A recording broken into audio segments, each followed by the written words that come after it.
Okay, so we talked about vaccines and now we want to look at antimicrobials that we use. All right. And we've been using these chemical agents since about the 1800s. Paul Ehrlich basically found that arsenic, real poisonous, can kill the tsetse fly panosomes. Remember our lovely little panosomes that cause African sleeping sickness? Yeah, it can kill them and other worms. But basically what we have are these antimicrobials are chemicals that affect the physiology of these organisms in some manner. And we call these chemotherapeutic agents. Microbiology chemotherapeutic does not mean cancer drug. It is an agent that acts against disease. The antimicrobials are drugs that treat infections. And so we have Ehrlich found out kill these trypanosomes, these organisms that cause African sleeping sickness. And then Alexander Fleming was working in a lab and just made a little error.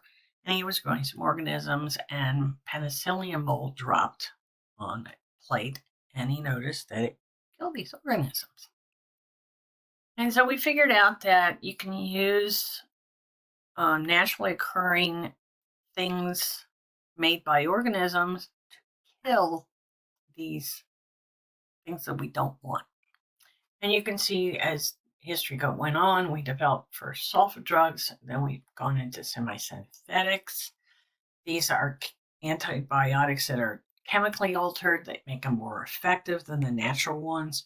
And then we can make them in the lab synthetically. This is penicillin's effect on Staph aureus, and you can see it. This is basically what happened with our lovely little, back here, Alexander Fleming. This is basically what happened. You can see that this organism is growing and the penicillium is inhibiting it. It is killing it in that area. If you take a look at the source of these antimicrobials, you do have some fungi that work very well, but most of these are coming from one particular genus of bacteria called Streptomyces. Look at that list. Huge amount of organisms, these natural ones. These are the common antibiotics, semi-synthetics, but most of them are coming from Streptomyces. Okay. Antibacterial drugs are naturally occurring compounds that are produced by the fungi or the bacteria. We'll talk about this, but in order to be useful, an antibiotic needs to exhibit what's called selective toxicity, meaning it's harmful to the pathogen without doing too much damage to our cells.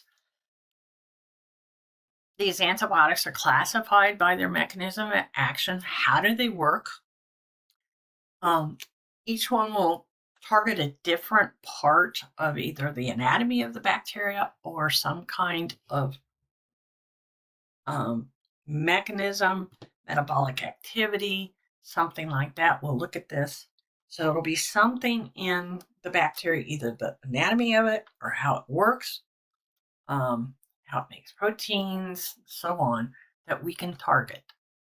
All right. So there's a lot of things we can go after. Some we have to be more careful with than others. We'll talk about this. Gram-positive and gram-negative bacteria vary in their susceptibility to these antibiotics. We'll talk about that. And broad spectrum antibiotics can cover both of these, and we'll take a look at a chart and see. Now, with the mechanism of these antimicrobials, the key is selective toxicity, as I mentioned. We want it to be toxic and kill the pathogen without doing too much damage to our cells. And we'll talk about a particular way that we do this sometimes. Antibacterial drugs are the largest number and the most diverse number of antimicrobial agents that we have. We've got a lot more experience with them over a longer period of time. We have fewer drugs to treat fungal infections and helminth infections, protozoal infections, and we have even fewer to treat viral infections. Okay, so let's kind of look at some of these mechanisms. Let's look at our lovely liver. We're going to treat a bacteria here, and let's look at it. And you'll see we can go off any of the actions that the microbe does to stay alive. One of the biggest ones and easiest ones for us to target is cell wall synthesis. We don't have a cell wall. So if we target the synthesis of the cell wall, it's not going to cause us too many side effects because we haven't got one. So a lot of these drugs do go towards the cell wall synthesis. When you get into things like DNA gyrase, targeting that, targeting protein synthesis, it gets a little trickier. And we'll talk about this. You can target the protein synthesis of the bacteria. We do not have the same size subunits, okay, in our ribosomes that the bacteria does, except, and I'll talk about this later, in our mitochondria. So we do have to be a little more careful with these drugs. But the bottom line is you can look at all these things that we can target to hopefully get rid of these bacteria and the antimicrobial that we use that is least like what we have will cause us the least side effects. Okay. So one of the things we can do is go after cell wall synthesis. We've gone into this lecture already about the NAG and the NAM, and we know about the bacterial cell wall. It is composed of these NAG and NAM chains that are cross-linked. There's the little cross-link, and that you get build a cell wall, and that is your bacterial cell wall. We can target that. Okay, we'll talk about that. So we can inhibit the synthesis of the cell walls. Most commonly, we prevent that cross-linkage of the NAM subunits. There is a particular line of drugs called beta-lactams, so they're the biggest group of this. They have a functional group called a beta-lactam ring. They work very efficiently. They bind and cross-link the NAM units. I'll show you in a second.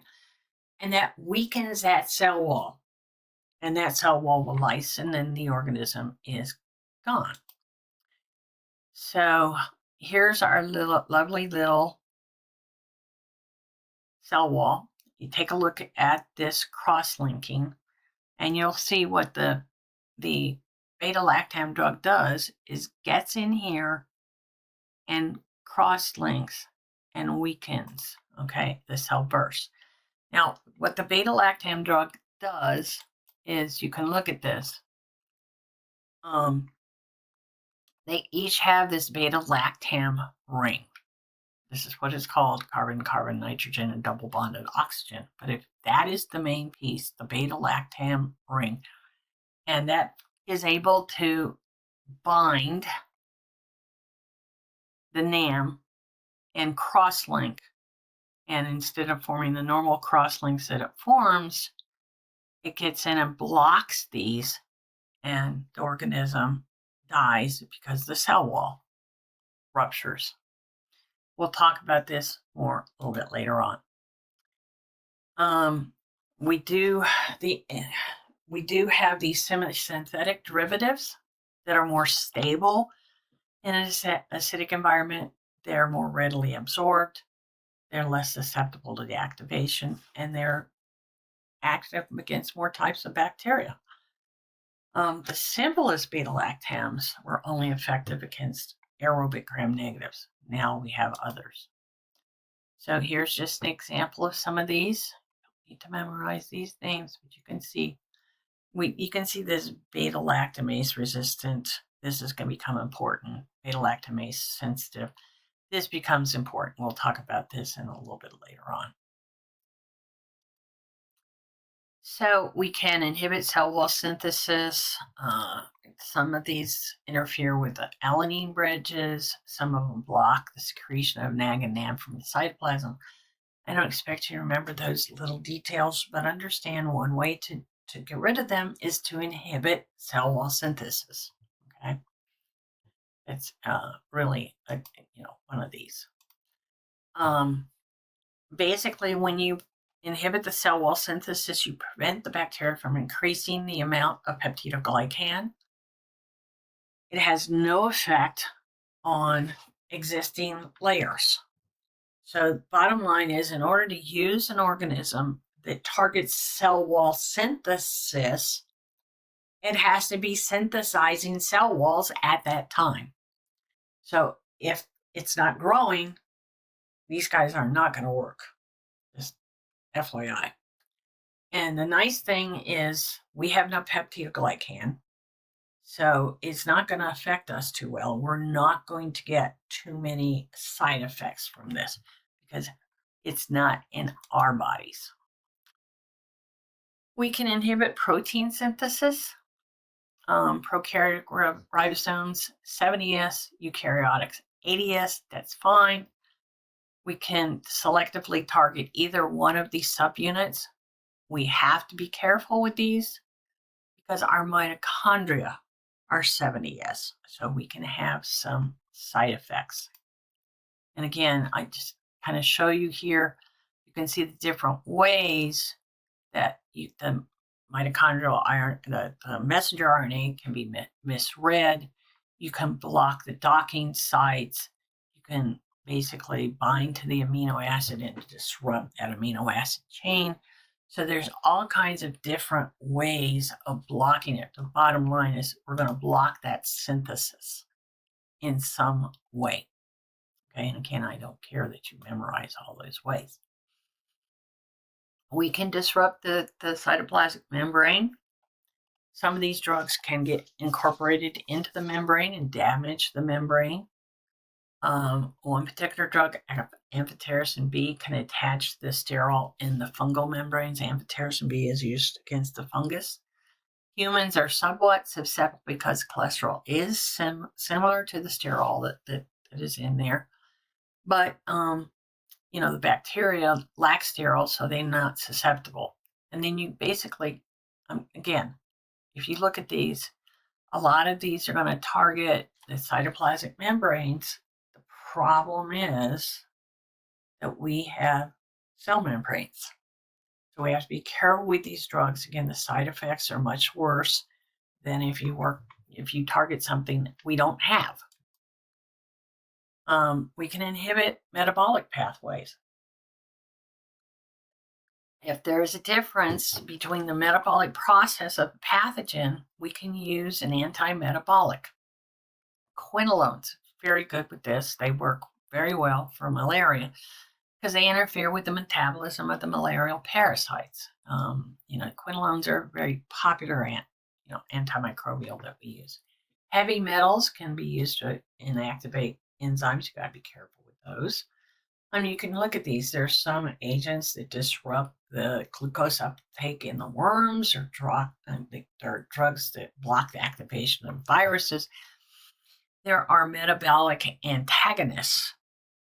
So any metabolic pathway in those organisms, you can target them. Here is one real good example that is used. These are used with the sulfa drugs. This is how they work. For the bacteria, there is PABA-paraaminobenzoic acid that is needed. We use this, and it's a different pathway, but we take the PABA, and the pathway we end up with are nucleotides and our DNA and RNA. That's how that pathway works. Normally in the bacteria, in the folic acid synthesis, the PABA will bind to this active site. Here's the enzyme, and it binds to the active site. Okay. Now, What happens is you have to have this structure. You have to have the carbon ring and the ammonia. What these sulfa drugs do is mimic this attachment. So this part of the drug looks exactly like the PABA, exactly like the part that's in the metabolic pathway. But this stuff hanging out here is different. Okay? So it can bind in because this part is exactly the same, but these guys will not allow this pathway to continue. Okay? It can't go on. So that's how like the sulfa drugs work. And that's an example of inhibition of a pathway. You can take a look at some of these others. Antiviral agents will target viral metabolism. You can target an enzyme that HIV needs to replicate. But bottom line, somewhere in the pathway of these things that they have to do, you target them and prevent them from occurring. You can inhibit nucleic acid synthesis. Several of these drugs will block DNA replication or messenger RNA transcription. We have to be careful with these because there's only slight differences. We don't normally use these to treat infections. They are used in research and can sometimes slow cancer replication. We do have nucleotide analogs that distort the shape of these molecules and prevent transcription, translation, replication. Most often, we're using these against viruses. The viral polymerase is more likely to incorporate, and the nucleic acid synthesis of the virus is more rapid in host cells, so we can target this. So it's can be effective against rapidly divided cancer cells. We use it more against the virus because that is just a piece of RNA or DNA versus something else. And you can take a look at some of these, and you don't have to memorize them, but you can see AZT, AIDS. Okay, some of these you may have heard of. Acyclovir. Acyclovir is commonly used. Okay. Again, your quinolones, your fluoroquinolones, they act against prokaryotic DNA gyrase. It has little effect on us, and that's why it works, pretty well.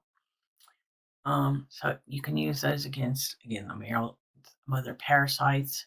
And you can see other drugs like rifampin and stuff like that, they will just bind. So the bottom line is you want to do something to inhibit the nucleic acid synthesis without doing too much to us.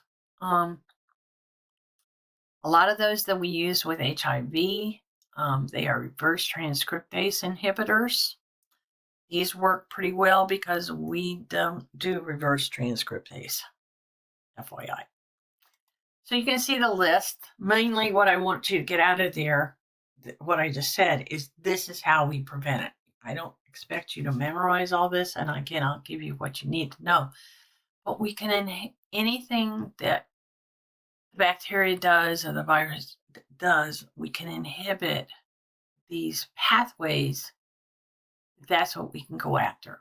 Okay, so we can inhibit the cell wall synthesis, we can inhibit the protein synthesis, we can inhibit nucleic acid synthesis, we can damage the cytoplasmic membranes, but the further we get down here where we share stuff, we have to be careful. Okay, right, don't type well. It is a metabolite of, again, our streptomyces, and it works by blocking enzymes. The synthases, and it's effective against, we'll talk about this, MRSA and VRE, which are drug-resistant bacteria. So this is an important development that we've come up with. For viruses, what we really want to do is prevent their attachment. It can be blocked by an analog of peptides or sugars.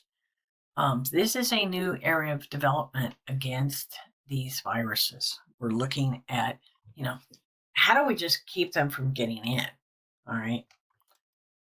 When you look at an antimicrobial, there are several things you want it to be. You need it to be readily available. We'd like it to be fairly inexpensive. We need it to be chemically stable. You like it to be easily administered. We need it to be as non-toxic and non-allergenic as possible. And I don't know about this one, but we want it to be toxic against the pathogen that we're targeting. Not necessarily maybe a wide range, and we'll talk about this, but at least against the organism that we're trying to go against. We want to look at the spectrum of action. We'll talk about that. We want to look at how well it does its killing. How are we going to administer it, and what are the side effects? Those are the things that are considered when we start developing these drugs. The spectrum of action, I'm going to show you this chart, is really weird looking. It doesn't look very well, but it's the latest one, and I couldn't get it anywhere more blown up. But broad spectrum antimicrobials can allow, the problem with them is they can allow for secondary or super infections. They kill the normal flora, and they reduce that microbial antagonism that we talk about, where the normal flora is protecting their area. You kill those off, and then you've got a whole nice field of tissue for those microbes, those pathogens to get in. Here's the chart, but here's what I want to show you. If you take a look at it, there's your gram positives, there's your gram negatives, and then you can see the cocci, coccobacillus, the bacilli, and then you have the different groups, okay, with underneath that. What I want you to gain from this is you have some antibiotics that, look at this, go all the way across here. All the way across here. These are your broad spectrum antibiotics. They cross from the gram positives into the gram negatives. Okay? Then you have your basically your ones that have a narrow spectrum, your narrow spectrum antibiotic, and they work against right here. One thing, two things, okay? So when these physicians prescribe, if they know exactly what it is that's causing the disease, it's better for them to go with a narrow spectrum antimicrobial than a broad spectrum, because then you don't run into this issue of forming resistance. And we're going to talk about this in our next lecture. But if possible, we should be using these more narrow spectrum drugs if we know exactly what it is that we're trying to treat. Okay? FYI. So how do we determine what to use? Well, we can use diffusion susceptibility tests, a minimum inhibitory concentration test, and a minimum bactericidal concentration test. And what I've got for you is this diffusion test that is commonly used in the hospital. We don't necessarily use these auger plates anymore, but this is the easiest way to show you. Nowadays, it's automated with these little plates with these little wells, but this is how we used to do it. And you take a plate and you make a confluent lawn, okay? And then you have your antibiotic disc. And this tells me that this is tetracycline, and this is the dosage: gentamicin, ampicillin, Caflex. This tells me what the drug is and the dosage. And what we measure is this zone of inhibition, this zone of killing. Now, in your laboratory lecture that I've got for you, I do go into more detail about this antibiotic sensitivity, so you do want to go in and listen to this. But this is how we determine, is the drug a good drug to treat these infections? Is this organism that we isolated from wherever susceptible to this particular antibiotic? And that tells us a whole lot of information about what drug to use. I can use these.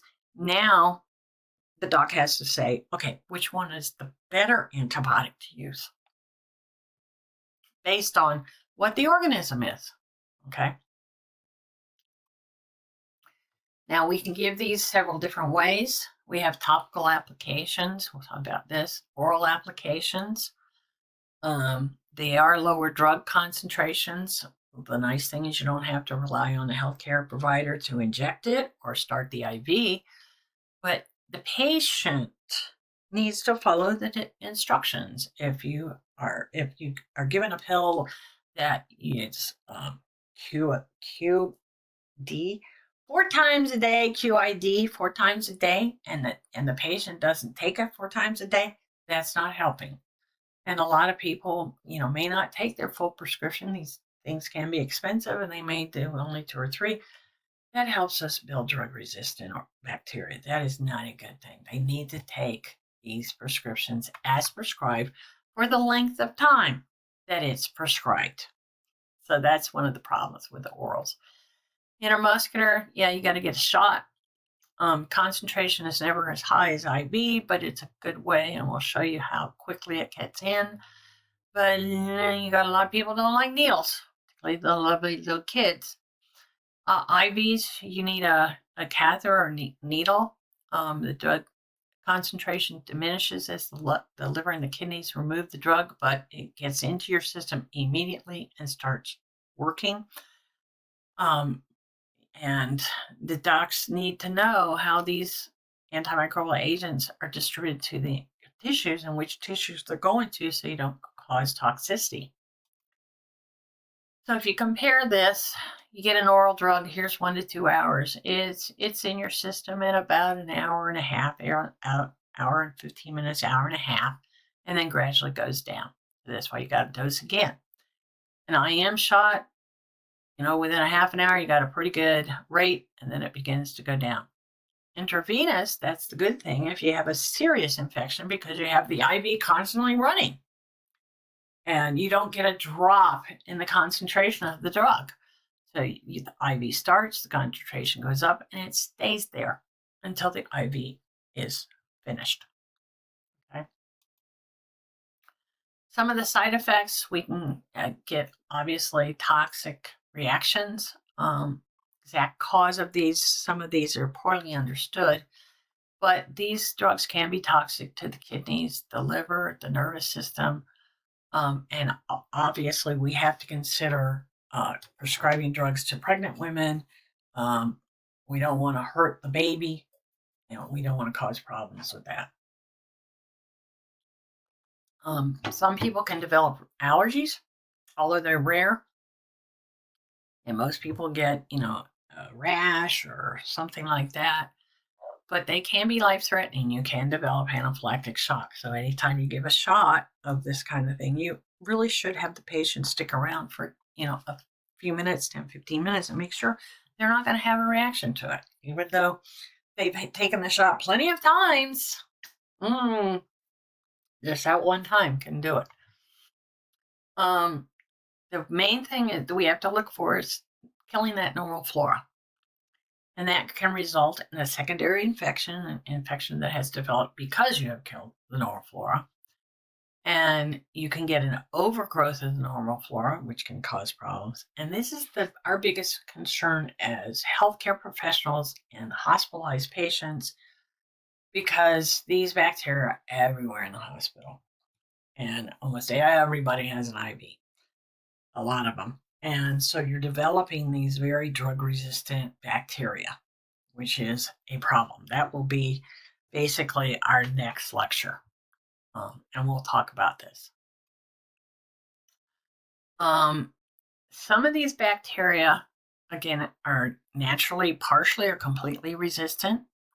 They have required it because they have resistant plasmids, or they have a mutation of a gene. We'll talk about this again next time. But here's an example. Here's a population of microbial cells, and you've got drug-resistant, mutant, and the drug-sensitive. If you expose these guys to the drugs, the sensitive cells will be killed, and the drug-resistant cells will be the ones that survive. And this is usually what happens and how you develop resistance to these. And again, we'll talk about that in our next lecture. So there are 6 mechanisms of resistance. The resistant cells may produce an enzyme that destroys or deactivates the drugs. They may be able to slow or prevent the entry of the drug. They may alter the target of the drug so it can't bind, or maybe it binds less effectively. It can alter their metabolic chemistry. Some organism can pump the antimicrobial out of the cell before it acts. Some unique ones, tuberculosis produces a protein which binds to DNA gyrase, and it prevents the binding of the quinolone drug. Okay, so these guys are pretty unique. Since we've started using these antimicrobials, they've gotten pretty effective at doing at finding ways around. Okay, the first ones that we really found were beta-lactamase in drugs problems. Okay, enzymes that the bacteria make. Now, we talked about that beta-lactam ring with these beta-lactam drugs. And so what happens is this beta-lactamase goes in and breaks this bond, and it inactivates it. Okay? And this is really the first drug resistance that we saw, because these were really the first drugs that were being used, because penicillin was one of the first ones we found. And as soon as we start using these drugs, these organisms find ways around it. When you have a beta-lactamase, any of the beta-lactam drugs won't work unless we have developed some synthetic ones that are a little more effective. But basically, that beta-lactamase works real well. We'll talk about this a little bit later on, but we've stopped using these beta-lactam drugs because we had such a problem with beta-lactamase. And now the bacteria, it's expensive for these guys to keep maintaining these antibiotics, if you will, these plasmids, these resistant plasmids. And so we now have started seeing we can start using penicillin again. We'll talk about this. It's an interesting development because the bacteria have kind of forgotten about this because they haven't seen it in a while. You can get multiple resistance and cross resistance. A pathogen can acquire resistance to more than one drug at a time. This is common when you exchange your resistance plasmids. We see this in hospitals and nursing homes again because of the constant use of these drugs that eliminate the sensitive cells, and we get superbugs. We're going to talk about that. Okay. And just an example of this cross resistance, and you can see you kill them and you end up with, lots of resistant organisms. Okay. You select the resistant isolate and all of these guys. And then cross resistance, you get a mixed population. You select the further resistance and you add a different antibiotic, and you can get the loss of the resistance in the absence of the antibiotic. So we'll talk about that in a second. We can retard resistance. We have basically what we can use a higher concentration of the drug, so we can kill all the cells, so the immune system can work. We can use drugs in synergy. I'll show you that in a second. When we first started using these drugs, almost immediately we started getting resistance. And as it got worse and worse, we started developing, again, these second generation drugs. Then we went to the third generation. Now we're even on basically the fourth generation. So every time we put a new antibiotic out, within a year, we're starting to see resistance to that drug. So we are always searching for new antibiotics.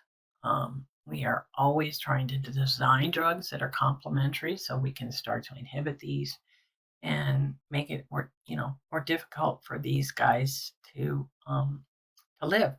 But it's a problem. and we'll talk about it in the next lecture. Here is it using the synergy.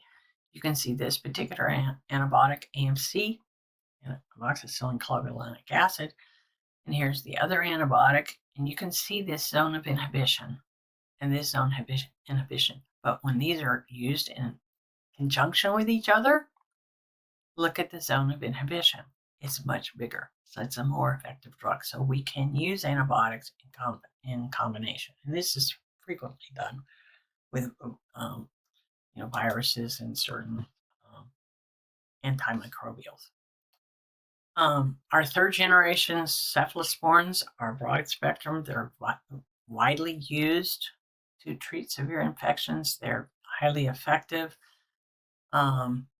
They are a first line of defense. So this is our third generations are still good, but we're starting to get that lovely little resistance. So we'll talk about that.